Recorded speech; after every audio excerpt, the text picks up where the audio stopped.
Hey, hey. So, slightly more serious topic. Actually, usually they're kind of serious topics, but it's like a little bit extra today. So, if you don't know, it's Sexual Assault Awareness Month in April, and it's April right now. So, I wanted to jump into that subject, and it's gonna be slightly awkward because it's an awkward thing to discuss in general, at least for me, but it's even more awkward when it's just you talking to yourself. And yeah, so also if I'm just jerking around, it's because I fell and plastered myself on the ground while rollerblading yesterday. So, sexual assault. If you are a female, there is a huge chance you've dealt with it. If you are a male, there is also still a chance you've dealt with it. I'm not going to negate that there is female on female, female on male, male on female, male on male sexual assault. It is not something that is specific to one gender, but as we all know, it is much more common for women to have to deal with this. Take me, for example. The first time that I remember being catcalled, which is not sexual assault, it's sexual harassment, was when I was in 4th grade. So that 4th grade, I was what, 9? So can't really say it was what I was wearing, what it looked like, because I was freaking 9. And I looked like a child. So that's the first time I remember. But it's happened many times over the years, and as I grew older, I developed a very feminine body. Let's put it like that. And I remember that I really developed in 8th grade, and immediately without I still remember the first day I wore a shirt that revealed, you could just see the shape of my body. In 7th grade, the first time I did that, I got dress coded, which I remember just being shocked by, because I had never witnessed anyone in my middle school get have to change what they were wearing or anything. And I just remember being like, wait, what? Don't get me wrong, high school was less dress codey, but in 8th grade, I remember I wore a tight shirt, and suddenly every single guy in all my classes would come up to me and start talking to me and crowd around me and all these things. And I started wearing baggy clothes. I really started wearing baggy clothes every single day until junior year of high school.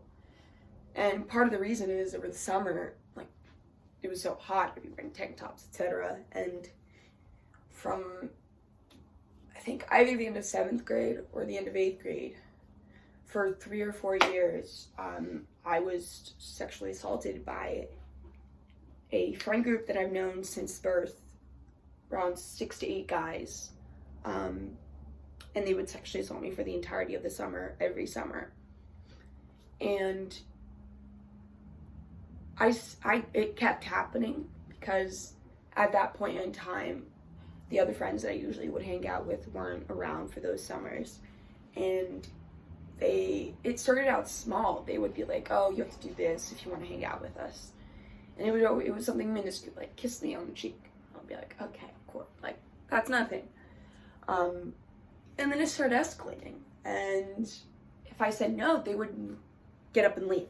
Just all of them would get up and leave. And when you're 13, and it's either you be all alone or you do something that you don't even really realize what you're doing, you start giving in, and I did. And if you can't tell, I'm a very confident and confrontational person. So take me, who will not stand for someone talking shit about my friends or talking shit to me to my face. I will call you out on that. I was letting these people do atrocious things to me for 3 years in a row, and they were doing this stuff daily, and I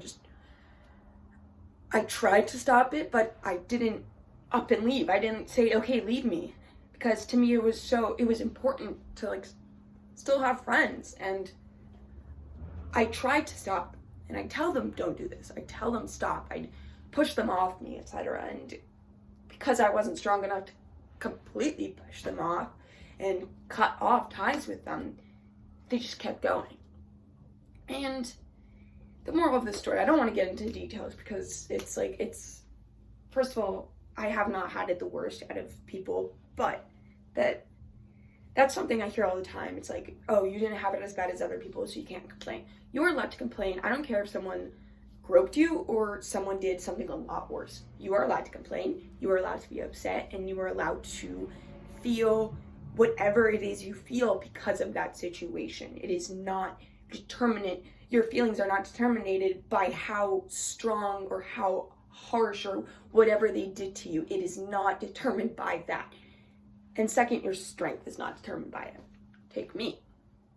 It took me so many years. At that 3rd year, I managed to stop them with not so nice tactics. I was slightly violent because at that point I realized it was the only way to get them to stop.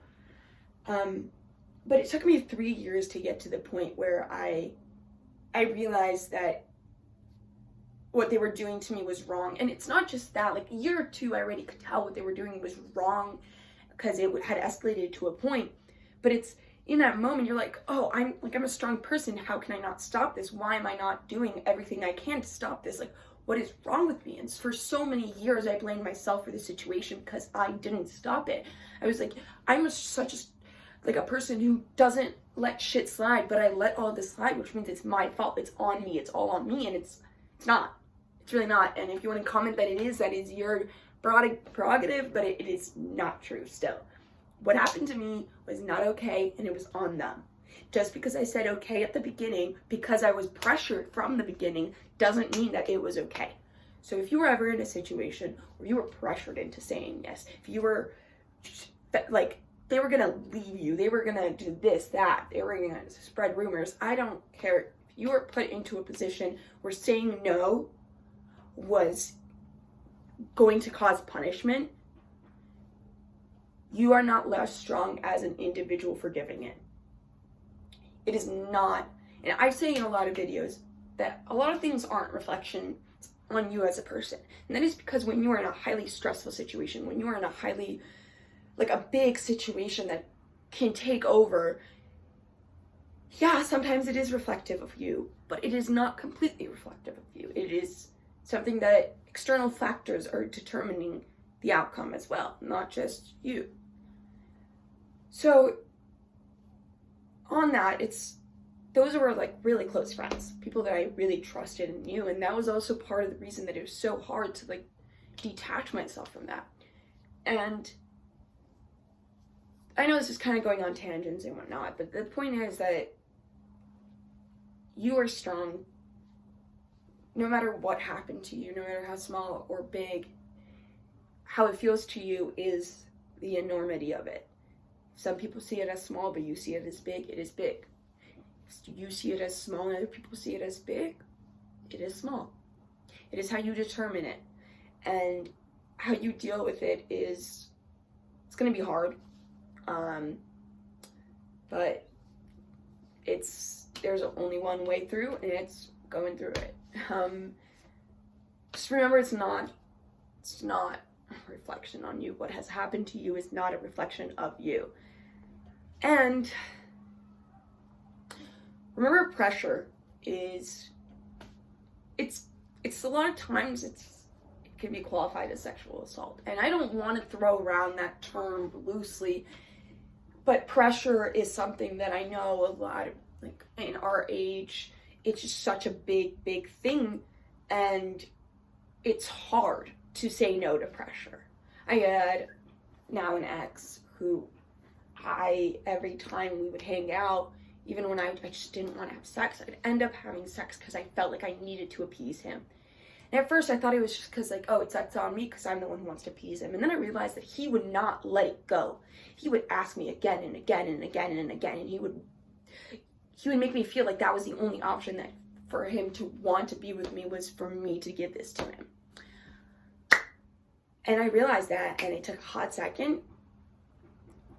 And it's still hard to look at that and be like, that's something that was done wrong. Like, I was wronged in that situation. It's hard to look at it like that because I'm like, oh, well, he loved me and we were together and all these things. And it's no, just no. If someone's pressuring you, they might love you, but that is not true love. That is not someone who respects you. Someone can love you and not respect you, and that is not a love you want nor deserve. So that's my comment. Sorry for all the tangents. Sorry for the weirdness of this. It's just an important topic that I wanted to quickly brush up on. And as always, every WIT video, the point of this is to let you know that you're important.